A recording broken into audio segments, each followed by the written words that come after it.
এবার মাওলা আলী রাদিয়াল্লাহু তাআলা আনহু বললেন, এ কাঠুরিয়া দিবা না? বলে না, দিব না। বলে আপনি দিবেননি? বলে না, যার এমনি করে একদিন এক রাত হায়াত আছে, 12টার সময় চলে যাবে, মাত্র 2 থেকে 2.5 ঘন্টা। এই 2-2.5 ঘন্টার মধ্যে যদি আমার মেয়েটা দেই, 2-2.5 ঘন্টা পরে আমার মেয়ে আমার বাসায় চলে আসবে, লারি হয়ে আসবে। আর কোন স্বামী এমন করিয়া শক্তিশালী স্বামী হইতে পাবো না, এমন কোন ভালো বংশের মধ্যে বিয়া হইতে দিতে পারবো না। নবীর সাহাবী এই জন্য রাজি হয়েছিলাম। কিন্তু আলী, আপনি যেই কথা বললেন ওই শর্তে আমি কাটুরি আমার মেয়ে দিতে রাজি না। এবার মাওলা আলী রাদিয়াল্লাহু তাআলা আনহু ঘর থেকে বের হবেন, এমনি সময় ওই যে পিছন দিক তাকায় মেয়েটা শুনতেছিলেন। এবার মেয়েটা ডাক দিয়ে কয়, আব্বা কে আসছিল? বলে নবীর সাহাবী হযরতে মাওলা আলী আসছিল। বলে কেন আসছিল? বেলালের জন্য বউ প্রয়োজন, বেলাল বিবাহ করতে চাই, এই জন্য একজন কন্যা সন্তান আমার আছে, বিদায় আমার দরবারে আসছে।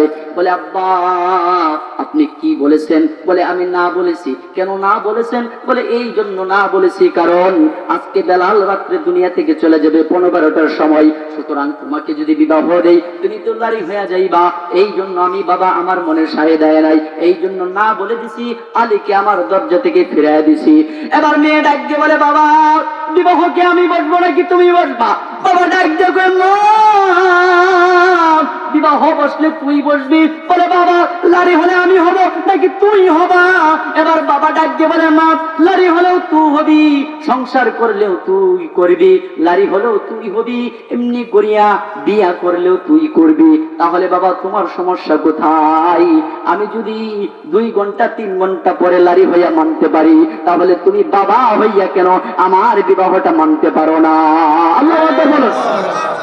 বলে মাওলা আলীকে ডাক দেন, রাসূলুল্লাহর দরবারে গিয়ে যদি বলে কাঠুরিয়ার দরবার থেকে আমি মাওলা ফিরত আসছি, আর এই জন্য যদি রাসূলুল্লাহ মন খারাপ করে, কাল হাসরের ময়দানে আপনি কাঠুরিয়া কোন মুখে রাসূলুল্লাহর দরবারে দাঁড়াবেন? আমি কাঠুরিয়ার মেয়ে, যতই সুন্দরী হই না কেন, যত ঈমান থাকুক না কেন, যতই আমল থাকুক না কেন, আমি কাঠুরিয়ার মাইয়া রাসূলুল্লাহর দরবারে কোন মুখ নিয়ে দাঁড়াবো?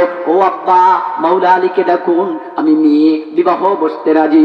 এবার মাওলা আলী বউলে চলে গেলেন, বিবাহ করায় দিল। এবার বেলালের সঙ্গে যখন বাসর করে দেওয়া হলো, বাবা ঘটনার সংক্ষিপ্ত করে নিয়ে আসতেছি। বেলাল রাদিয়াল্লাহু তাআলা আনহু বাসর করে গেলেন, যাওয়ার পরে 4খানা রুটি ছিল, 1খানা রুটি বেলাল খেয়ে নিলেন, আর 3খানা রুটি বালিশের নিচে রেখে দিলেন।